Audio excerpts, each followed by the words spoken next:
This is my second video of tense.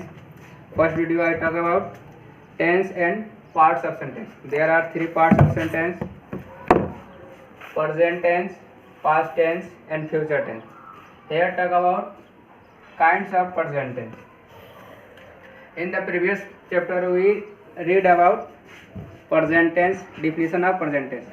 But now here we study about kinds of present tense. There are four kinds of present tense. First, simple present tense, its other name present indefinite tense. Next, present continuous tense, its other name present imperfect tense or present progressive tense. And fourth parts of present tense, present perfect tense. And fourth part of the present tense, present perfect continuous tense. Now we read about present indefinite tense. This is the first part of the present tense. Present indefinite or simple present tense show the simple action and habitual or regular action in the present time. So the definition of the present indefinite tense: present indefinite tense express regular or habitual action in present time. ऐसी घटना, ऐसा समय जिसमें हमें यह पता चलता है कि कोई घटना रोज घटती हो या कोई ऐसी घटना है जो आदत की तरह हो गई हो। जैसे वो लोग बाजार जाते हैं, ये प्रतिदिन काम है उनका। हम लोग सुबह में टहलते हैं, ये हमारा रोज काम है, रेगुलर एक्शन है। अगर हम बोले कि वो लोग झूठ बोलते हैं, ये उनकी आदत है। वो लोग सच बोलते हैं, ये उनकी आदत है। तो ऐसे एक्शन को शो कराने के लिए हम यूज करते हैं present indefinite tense. Present indefinite tense किसी वर्ग को बस उसकी स्टेटस बताता है, अवस्था बताता है। किसी एक्शन की स्टेटस बताएगा, उसकी अवस्था को बताएगा। ये नहीं बताएगा कि वो कब से स्टार्ट हुआ या फिर कब तक ख़त्म होने वाला है। बस स्टेटस बताएगा कि उसमें हो क्या रहा है, चल क्या रहा है। दूसरी इसकी पॉइंट है, it does not say about completeness of an action. मतलब ये किसी घटना को ये नहीं बताएगा कि कब तक घटित होने वाला है या फिर कब तक इसका कंप्लीटनेस मतलब समापन की प्रक्रिया होगी। ये बस जो अवस्था है उसको शो कराता है।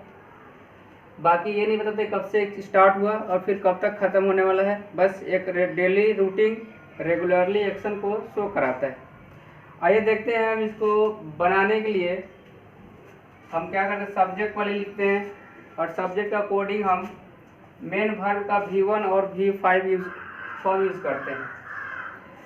और इसके बाद ऑब्जेक्ट और अदर वर्ड लिखते हैं। ठीक है, अगर ऐसे सेंटेंस का कोई पहचान हो तो हम समझ जाएंगे कि वो एक्सप्रेस कर रहा है इंडेफिनिट टेंस का, जिसमें सब्जेक्ट भी हो, उसके बाद MV1 या MV5 हो, उसके बाद ऑब्जेक्ट और अदर वर्ड हो, तो हमें जान जानी चाहिए कि वो प्रेजेंट इंडेफिनिट टेंस है। इसको बनाने के लिए सबसे पहले हम चलते हैं कि MV1 और MV5 कहाँ लगेगा। इसके लिए हम सिंटैक्स का रूल पढ़ते हैं, subject verb agreement. Subject verb agreement ये एक ऐसा रूल होता है जो सब्जेक्ट के अकॉर्डिंग वर्ब को एग्रीमेंट करता है। मतलब फिक्स करता है कि इसके साथ कौन सा वर्ब आएगा और कौन सा वर्ब यहाँ पर अनिवार्य नहीं होगा। सब्जेक्ट के अकॉर्डिंग वर्ब को यूज करना ही सब्जेक्ट वर्ब एग्रीमेंट कहलाएगा। ये सिंटैक्स का फर्स्ट रूल है, जिसके अकॉर्डिंग सब्जेक्ट के अनुसार वर्ब को पुट किया जाता है। देखते हैं थोड़ा। जैसे मैं बोलूँगा कि पहला रूल्स है सब्जेक्ट वर्ब एग्रीमेंट का कि अगर सब्जेक्ट सिंगुलर हो तो उसके साथ वर्ब भी सिंगुलर होगा। ये फर्स्ट रूल है। इसमें अगर इसके बाद चले, अगर सब्जेक्ट प्लूरल हो जाए तो उसके बाद आने वाला जो वर्ब होगा वो भी प्लूरल होगा, वर्ब प्लूरल होगा। अब वर्ब देखिए, सब्जेक्ट तो हम जानते हैं कि नाउन एज ए सब्जेक्ट होता है और कुछ ऐसे प्रोनाउन होते हैं जो सिंगुलर और प्लूरल में डिवाइड होते हैं, ये हम जानते हैं। यहाँ पर कोई दिक्कत नहीं है कि सब्जेक्ट को फाइंड करना कोई बड़ी बात नहीं है कि वो सिंगुलर है या प्लूरल है। दिक्कत हमारे पास यहाँ आती है कि जब हम वर्ब में जाते हैं तो वहाँ पर हम फाइंड नहीं कर पाते हैं कि कौन सा सिंगुलर है और कौन सा प्लूरल है। तो देखिए सबसे पहले तो आप हेल्पिंग वर्ब के अकॉर्डिंग चलेंगे तो इसमें सब हेल्पिंग वर्ब जो होते हैं वो दो भागों में डिवाइड होते हैं, एक सिंगुलर और एक प्लूरल, मॉडल वर्ब को छोड़कर। अब सिंगुलर हम हेल्पिंग वर्ब बात करें तो हो जाएगा इज होगा, वाज होगा और आपका होगा हैज। हैड दोनों में आता है, कॉमन है। अगर प्लूरल की हम बात करें तो प्लूरल में आपका इज के लिए यहाँ पर आर आता है और वाज के साथ वर आता है और फिर हैज के साथ यहाँ पर हैव आता है। ये हमारे टेंस के अकॉर्डिंग वर्ब है जो सिंगुलर और प्लूरल डिफाइन करते हैं। हैड जो होता है कॉमन होता है। अगर इसके बाद थोड़ा पहले चलेंगे इंडिफरेंट के लिए बात करें तो यहाँ पर डज आ जाता है और यहाँ पर आ जाता है डू। एक बात समझने होगी हमको कि हम आगे पढ़ते हैं सेंटेंस है तो उसमें हम आई के साथ पुट करते हैं डू, न कि डज।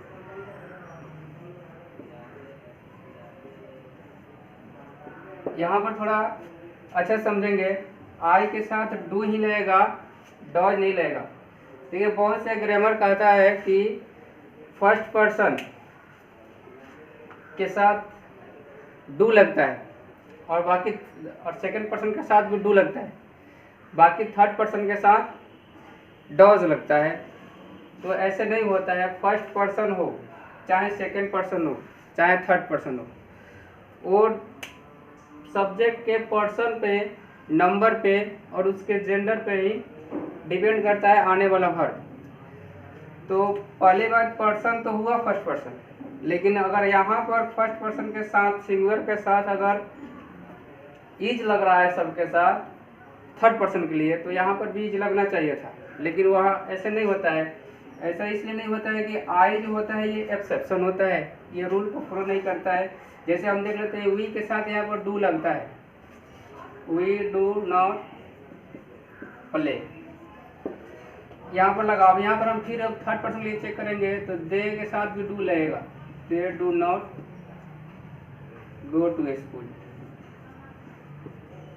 तो आप बताइए यहाँ पर इसके लिए सही हो जाएगा तो फिर यहाँ दूसरे के लिए क्यों नहीं सही हुआ। अब हम यहाँ पर करेंगे ही डज नॉट, ही के साथ डज लगेगा, इसके साथ बाद V1 राइट ए लेटर। तो क्या हम यहाँ पर डज लिख सकते हैं आई के साथ, क्योंकि ये भी थर्ड पर्सन प्लूरल नंबर था तो इस दोनों के साथ डू लगा, देख रहे हैं आप जैसे कि। तो यहाँ भी फर्स्ट पर्सन और थर्ड पर्सन दोनों है तो यहाँ भी तो डज लगना चाहिए था, बट ऐसे होता नहीं है। यहाँ पर लगेगा do, I do not send this message. एक बार और क्लियर कर लेते हैं थोड़ा अच्छा तरह से। देखिए आई जो होता है एक्सेप्शन होता है, ये किसी रूल को फॉलो नहीं करता है। इसके लिए आपको हेल्पिंग वर्ब याद ही करने पड़ेंगे। जैसे यहाँ पर हम आई के लिए चले थोड़ा, तो आई के साथ हम पुट करते हैं इज आर में से दोनों को पुट न करके हम एम पुट करते हैं, फिर इसके बाद हम डू को पुट करते हैं, फिर इसके बाद वाज को पुट करते हैं, फिर इसके बाद आगे आएंगे तो हैव को पुट करेंगे। ये देखिए ये ऐसे वर्ड है हेल्पिंग वर्ब जो चेंज होते रहते हैं। अब यहाँ पर आई के साथ यहाँ पर एम आया, फिर यहाँ पर मान लेते ये तो कोई एक्सेप्शन है, ये एम किसी और के साथ नहीं आता तो यहाँ पर थोड़ी देर के लिए मान लेते हैं कि आई के लिए स्पेशल बना है। लेकिन यहाँ पर डू जो आता है वो प्लूरल के लिए आता है, तो यहाँ पर सिंगुलर के साथ भी डू लगता है आई के लिए, केवल एक्सेप्शन नहीं। और यहाँ पर वाज देखिए, वाज जो सिंगुलर के लिए बना है तो यहाँ पर मान लेते हैं कि अगर रूल का अकॉर्डिंग काम करता तो यहाँ पर चलिए यहाँ पर सही था सिंगुलर। फिर आगे चलते हैं तो यहाँ पर फिर एक्सचेंज हो गया। तो हर जगह एक्सचेंज होता रहता है इसका रूल, तो ये किसी रूल को फॉलो नहीं किया इसका मतलब। अगर फॉलो किया होता है तो हर सबके साथ एक ही तरह बिहेव करता। अगर सिंगर बन के काम करता तो सिंगर हमेशा पुट करता, अगर प्लूरल बनता तो प्लूरल पुट करता, लेकिन ये रूल्स को फॉलो नहीं करता, इसलिए इसके लिए तो याद ही करना पड़ेगा। और ये आप हमेशा याद रखिएगा, आई जो होता है एक्सेप्शन होता है, ये नंबर और पर्सन के अकॉर्डिंग इसके साथ कोई हेल्पिंग वर्ब नहीं लगता, ये एक्सेप्शन होता है। इसके लिए जो सजेस्ट हो जा गया है वो यही वर्ब है और उसके साथ वही पुट करते हैं। बाकी सबके लिए नियम सेम होता है। यूज होता है, इसको मान लिया गया है प्लूरल फॉर्म, प्लूरल फॉर्म मान लिया गया है, उसके साथ कोई रिक्वायरमेंट नहीं होती है उसको सिंगुलर कभी नहीं, वो एक आदमी के लिए बात किया जाए या 4 आदमी के लिए बात किया जाए। अगर इव होगा तो उसके साथ हमेशा प्लूरल वर्ब भी लगेगा, लेकिन आई को हमेशा चेंज होता रहता है। ये इसका फॉर्म, ये कहीं सिंगुलर के साथ बिहेव कर लेगा जैसे बिहेव करेगा और कहीं प्लूरल के जैसे। तो ये हमारे पास बनाने का रूल्स होगा कि हम जब प्रेजेंट इंडेफिनिट टेंस की बात करेंगे तो आप थोड़ा हिंदी में केवल समझने के लिए याद रखेंगे कि जिस हिंदी वाक्य के अंत में ता है, ती है, ते हैं, ऐसे वर्ड आता हो, एंड करता हो हिंदी से। ऐसे तो हमें ये काम है नहीं, हमारी हम लोग इंग्लिश मीडियम से है, तो अगर वैसे फाइनाइट अगर हिंदी में आ जाए तो वहाँ पर पहचानने का आसान तरीका हो गया। और उसके अकॉर्डिंग हम सब्जेक्ट प्लस V1 या V5 और उसके बाद ऑब्जेक्ट और अदर वर्ड यूज करेंगे। अब थोड़ा इसके हम लिमिटेशन जान लेते हैं, ये लिमिटेशन कहाँ तक काम करता है। लिमिटेशन देख लीजिए, थिंग्स एट प्रेजेंट, ऐसे वस्तु जो प्रेजेंट में हो। जैसे मैं बोलूँगा ही इज एन एक्टर, वह एक एक्टर है, ये प्रेजेंट में है, ये प्रेजेंट इंडेफिनिट का टेंस होगा। दूसरी बात करेंगे, थिंग्स दैट हैपन रिपीटली और हैबिचुअली एंड रूटिंग, ऐसे वर्क जो प्रतिदिन हो, बार बार हो, हैबिचुअल एक आदत की तरह हो और रूटिंग की तरह हो, उसको भी हम कहेंगे प्रेजेंट इंडेफिनिट। जैसे we walk in the morning, in the morning, इसका मतलब हम लोग रोज मॉर्निंग में क्या टालते हैं, एक दिन की बात नहीं है, रूटीन। जैसे दे wake up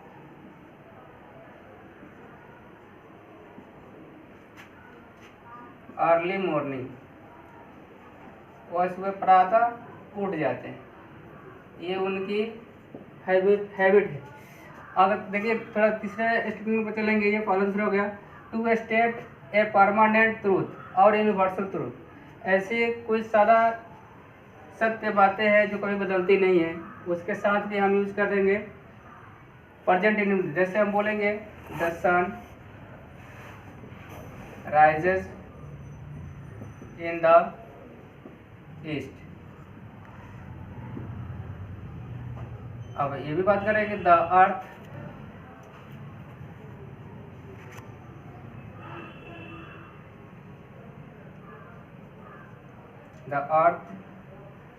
round the sun, सूर्य के चारों तरफ घूमती रहती है। आगे देखिए, टू कोट एन ऑथर और पब्लिकेशन, किसी लेखक के बात को या किसी किताब के दी हुई बात को हम शो कराने के लिए प्रेजेंट इंडेफिनिट का प्रयोग करते हैं। जैसे मैं बोलूँगा द गीता, द गीता ये ग्रंथ है, say that, say we respect our elders, Gita कहता है कि हमें अपने बड़ों की रिस्पेक्ट करनी चाहिए।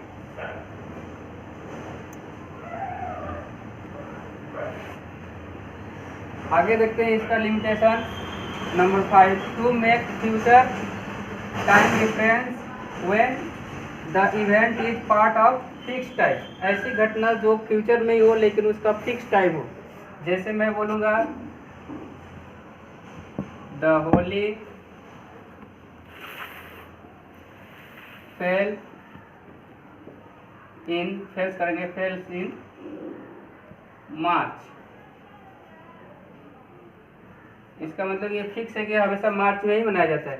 आगे देखिए, कमांड, एडवाइस और ऑर्डर या रिक्वेस्ट को भी हम प्रेजेंट इंडिफिनिट में ही बनाते हैं। जैसे मैं बोलूँगा give me a glass of water, give me a glass of water.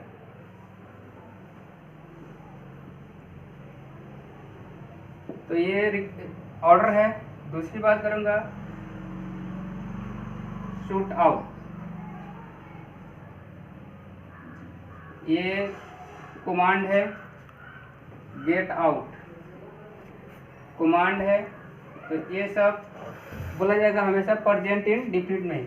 आगे देखिए, एक्सक्लेमेटरी सेंटेंस को भी हम प्रेजेंट इंडिफिनिट में भी बोलते हैं। जैसे मैं बोलूँगा व्हाट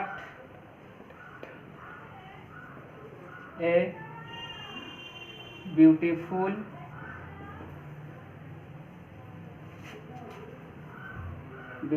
ड्रेस, ये प्रेजेंट इंडिफिनिट में बोला जाएगा। अगर दूसरी बात करें कि इसके बाद लास्ट जो हमारा इसका लिमिट है वो होगा to calculate mathematics numbers. Mathematics number को अगर आप ऐड कर रहे हैं, जोड़ रहे हैं, घटा रहे हैं या गुणा कर रहे हैं, तो उसको हम हमेशा प्रेजेंट में, जैसे मैं बोलूँगा 2 और 2 4 होता है, तो आप इसको ऐसे बनाएंगे 2 and 2 मेक 4, मेक्स नहीं, मेक 4। अब इसको एक बार और समझ लेंगे, 2 and 2, 2 और 2 मतलब ये प्लूरल हो गया। प्लूरल हुआ तो यहाँ पर हमेशा MV1 आएगा, MV5 नहीं। फिर एक बार थोड़ा डिफिनीशन की तरफ ध्यान देंगे।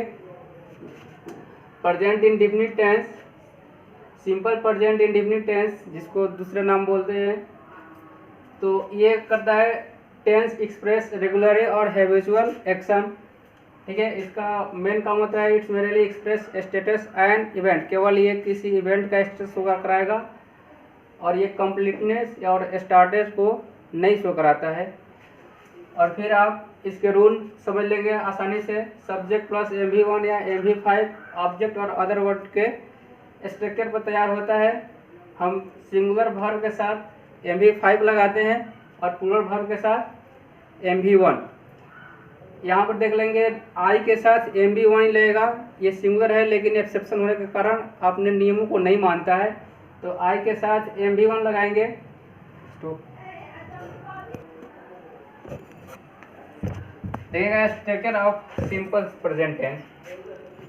इसको समझने के लिए हम आसानी से इस तरह से स्ट्रक्चर बना सकते हैं। सब्जेक्ट प्लस MV1 और MV5 according to the rule जो आप ये पहले पढ़े थे। सिंगुलर के साथ MV5 और प्लूरल के साथ MV1। उसके बाद ऑब्जेक्ट, उसके बाद अदर वर्ड।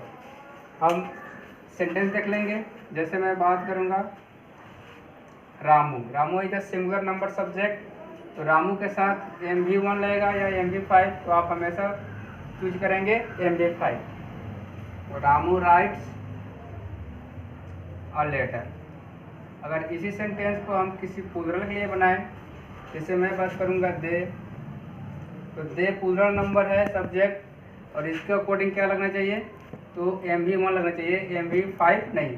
तो यहाँ लिखेंगे दे राइट और लेटर। ये दोनों सेंटेंस आपके सही।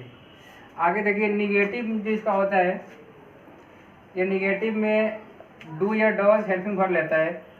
डू होता है मेन वर्ब का MV1 फॉर्म, जबकि डॉज होता है मेन वर्ब का MV5 फॉर्म। और इसी के अकॉर्डिंग जब MV1 हम प्लूरल के लिए ले रहे थे, तो यहाँ पर डू भी लेंगे प्लूरल के लिए और डॉज को लेंगे हम हमेशा सिंगुलर के लिए। और इसके जस्ट बाद नॉट आ जाता है, क्योंकि नॉट जब हम यूज करते हैं उसके पहले हेल्पिंग वर्ब जरूरी होता है, इसलिए यहाँ पर डू या डॉज आ जाता है, ताकि उसके बाद हमें पुट करना है नॉट। देख लेंगे फिर से एक बार एग्जाम्पल। जैसे मैं बात किया आई, आई के साथ हमेशा हम MV1 लगा देते, तो MV1 के फॉर्म में क्या है, यहाँ पर डू है, तो यहाँ पर हम डू लिखेंगे। I do not play football. अगर यही हम सेंटेंस किसी दूसरे सेंस के लिए करें, प्लूरल के लिए करें, जैसे अब यहाँ पर वी लिखेंगे, तो वी भी प्लूरल माना जाता है। और आई जो एक्सेप्शन है, ये सिंगुलर होते हुए प्लूरल लिया, तो यहाँ पर हम प्लूरल जब यूज करेंगे तो इसके साथ प्लूरल नहीं आएगा, तो वी के साथ भी आएगा we do not play football. ये दोनों सेंटेंसेस आपके सही है। अगर यहाँ पर तीसरा सेंटेंस अगर मैं बोलता ही होता तो ही के साथ डू ना बल्कि डॉज लगता, he does not play football. ये आपका सही है। एक बात और देख लीजिएगा, मॉडल ग्रामर के अकॉर्डिंग ये जो आप डू और डॉज के साथ नॉट लंबा नहीं लिख सकते हैं, तो वहाँ पर हम शॉर्ट में लिख सकते हैं डोंट, और फिर डॉज के बदले डजंट। ये हमेशा याद रखेंगे, ये अपने जगह पे ही डोंट या डजंट पुट हो जाता है। आगे देखेंगे इंट्रोगेटिव में क्या होता है। इंट्रोगेटिव अगर सिंपल इंट्रोगेटिव हो तो उसमें हम पहले हेल्पिंग वर्ब लेते हैं, तो यहाँ पर हेल्पिंग वर्ब के रूप में डू और डज होता है। तो डू को या डज को हम पुट करेंगे सब्जेक्ट के पहले अकॉर्डिंग टू द सब्जेक्ट। जैसे मैंने यहाँ पर सब्जेक्ट कोई सिंगुलर नंबर लिया तो यहाँ पर मैं डज लूँगा, न कि डू। जैसे मैं बात करूँ डज